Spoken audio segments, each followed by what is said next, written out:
तो राम राम गाइस। आज की कहानी हमें भेजी है रानी जी ने, जिनके साथ ये घटना हुई थी। और गाइस ये आज भी उस दिन को सोचती है ना, तो इनकी रूह कांप जाती है जब यह उस दिन को सोचती हैं। तो आज हम जानेंगे कैसे ये भूत प्रेत की शक्तियाँ किसी की ज़िंदगी तक बर्बाद कर सकती हैं।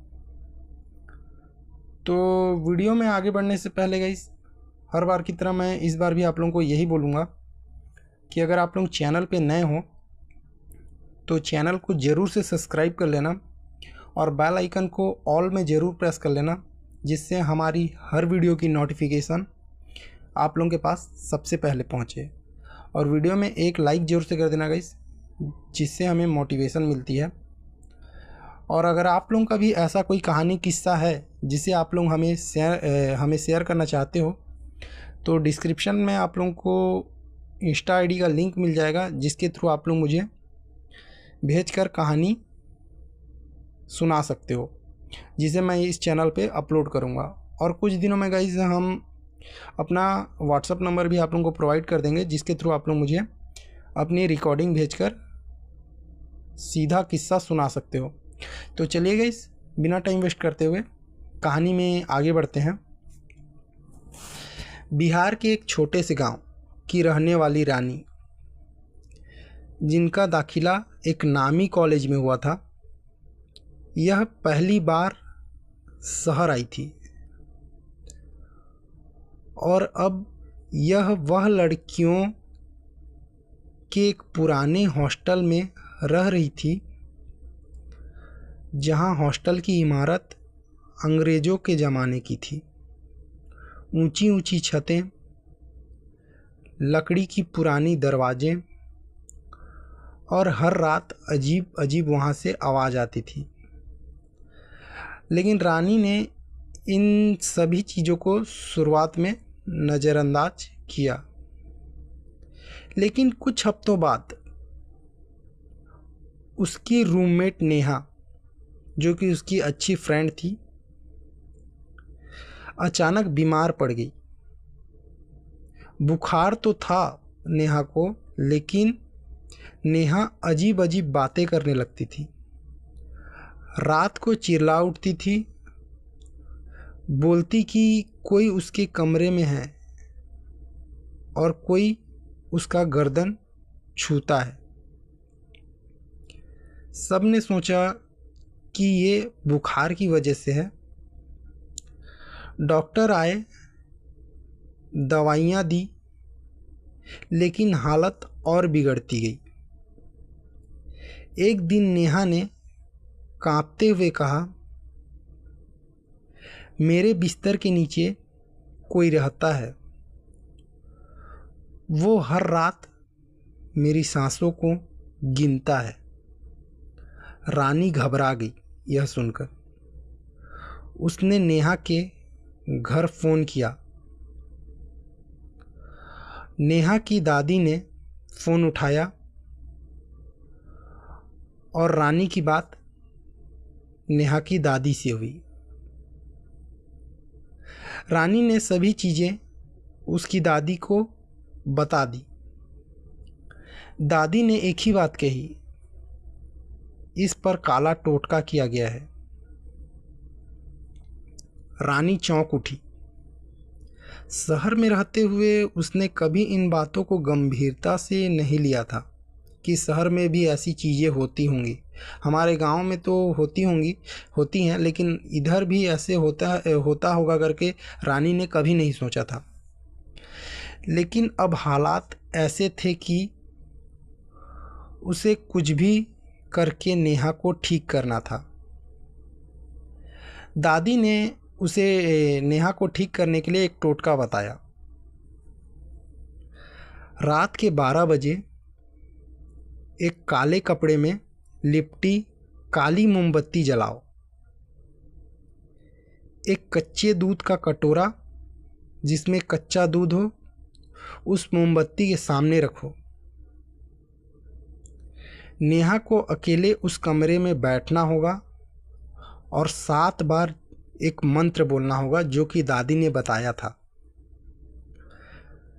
लेकिन शर्त थी अगर कोई आवाज़ आए या मोमबत्ती बुझ जाए तो टोटका अधूरा रह जाएगा और वो चीज़ हमेशा के लिए नेहा से जुड़ जाएगी। रानी डरते हुए यह मान गई। वह रात के ठीक 12 बजे रानी ने मोमबत्ती जलाई। नेहा कांपते हुए उस मोमबत्ती के सामने बैठ गई। दूध का कटोरा उसके सामने था। रानी दरवाजे के बाहर खड़ी थी मगर झांक झांक कर देख रही थी। नेहा ने जैसे ही पहली बार मंत्र बोला, कमरे में एक ठंडी हवा घुस आई और जैसे ही दूसरी बार मंत्र बोला, दीवार से जैसे किसी ने खरोंचने की आवाज़ दी हो ऐसा सुनाई पड़ा। फिर तीसरी बार जैसे ही नेहा ने मंत्र बोला, मोमबत्ती की लौ नीली हो गई और जैसे ही छठी बार नेहा ने मंत्र बोला, नेहा की आंखें उलट गई, मानो पूरा आँख का जो बीच का होता है ना, वो पूरा सफ़ेद हो गया हो।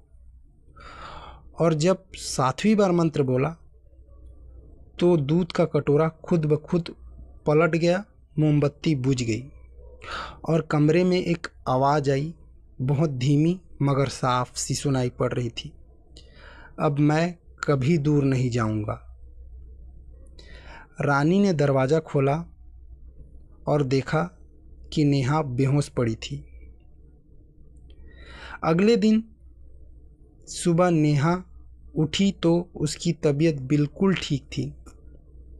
बुखार गायब हो गया था। नेहा को कुछ का डर भी नहीं था, मगर उसकी आँखें अब जैसी पहले थी वैसे अब नहीं थी। उनमें एक अजीब सी गहराई थी, जैसे किसी और की निगाहें उसमें छुपी हों। रानी ने सोचा शायद सब कुछ ठीक हो चुका है, मगर उसी रात रानी को नींद में लगा कोई उसके बगल में खड़ा है। उसने आंखें खोली और देखा कि नेहा बिस्तर से उठकर दीवार की ओर घूर रही थी। रानी ने धीरे से पूछा, नेहा? नेहा? नेहा बिना पलटे बोली, वो मेरे अंदर है, अब उसे दूसरा शरीर चाहिए। इसके बाद हॉस्टल में अजीब अजीब घटनाएं होने लगी। कभी किसी का सामान गायब होने लगा, कभी किसी के बाल खुद से कट जाते थे। कई लड़कियों ने शिकायत की कि कोई उन्हें नींद में उनका गला दबाने की कोशिश करता है। एक लड़की ने तो आत्महत्या भी कर ली। पुलिस आई, लेकिन पुलिस भी वहाँ कुछ समझ नहीं पाई। रानी अब जान चुकी थी कि टोटका सफल नहीं हुआ था। वो अब नेहा के साथ बन चुकी थी। रानी ने फिर नेहा की दादी से संपर्क किया। दादी ने एक आखिरी उपाय बताया,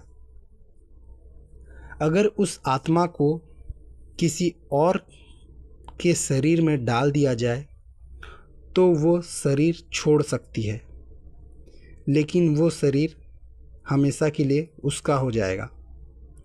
अब रानी के पास दो ही रास्ते थे, या तो किसी और को उस आत्मा के हवाले करे या फिर नेहा को खो दे। नेहा जो कि रानी की बेस्ट फ्रेंड थी, रानी उसे हर हाल में बचाना चाहती थी। रानी ने खुद को तैयार किया।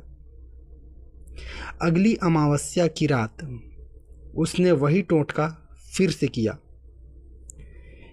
इस बार खुद के लिए मोमबत्ती, दूध और वही मंत्र 7 बार बोला। लेकिन इस बार वह डरी नहीं। 7वीं बार के बाद वही ठंडी हवा, वही आवाज़, अब मैं तेरे साथ हूँ। रानी बेहोश हो जाती है। जब वह उठी, नेहा उसके सामने सामान्य खड़ी थी, पूरी तरह से ठीक हो चुकी थी। मगर रानी अब वैसी नहीं थी। उसकी मुस्कान और उसकी आंखें पूरी तरह से बदल चुकी थी। तो गाइस, इसका नेक्स्ट पार्ट कल शाम को 6 बजे आएगा। तब तक के लिए आप लोग वीडियो को लाइक कर दीजिए और चैनल को सब्सक्राइब जरूर से कर लीजिएगा। नेक्स्ट पार्ट कल शाम 6 बजे।